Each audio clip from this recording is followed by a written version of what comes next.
In this video, we're going to turn these slabs into some beautiful raised beds. The problem with slabs is that they have a live edge on both sides. Thankfully, my dad restored this 1934 edger that he and his dad used to use. It has a set of 3 gang saws. You can set them to any spacing you like, and then when you run the board through, you can cut off both edges at the same time. And if you're doing smaller boards, you can actually make 2 boards at one time. Once we had the edge off of all these, got them all laid out. Did a little bit of cowboy carpentry. I didn't want to bring out the skill saw, so I just used a chainsaw. This is a pretty rustic looking project, so I don't mind using the chainsaw and having that little bit of rough edge. I used some really big hex head screws for this project. They drive a lot better than a Phillips head.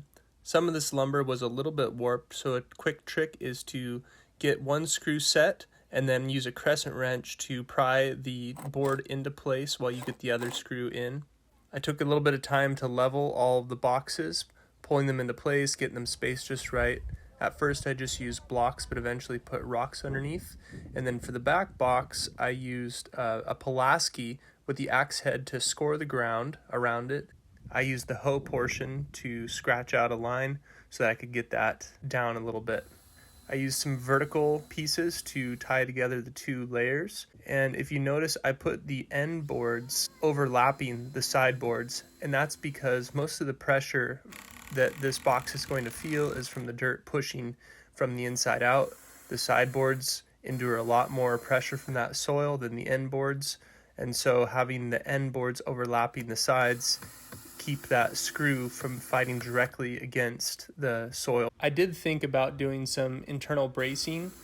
However, this is real 2-inch lumber, and for just being a 12-foot box, I figured that the thickness of the board would be more than enough to compensate for that.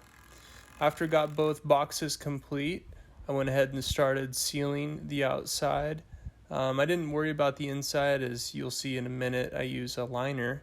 But for the outside, I used a stain and sealer, and just wanted to make sure that the longevity of these boxes isn't shortened by the weathering that's going to naturally take place with wood. Most likely going to make a couple more boxes that go behind the tree, and if I do that, I'll probably end up staining the boards before I assemble any of this, and in that case, I'll stain both sides.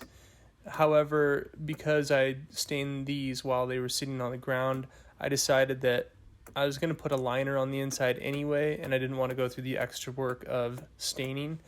I thought a plastic liner was a much better option for the inside of these boxes because there's going to be dirt and water sitting up against them all the time, and that longevity is really important to me. We have a lot of sand in our area. We have a sand pit behind our house, so what we ended up doing was laying down a layer of sand, and then we had some composted alfalfa that we had fed the horses previously, laid a layer of that in, another layer of sand, and that gives us a good mix of good drainage soil as well as organic matter that will help retain water and feed the plants.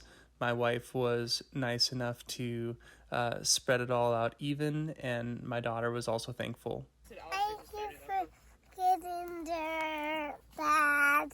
We scalped a little bit of the best soil that we had on the property to top these boxes off, and now they are all ready for planting.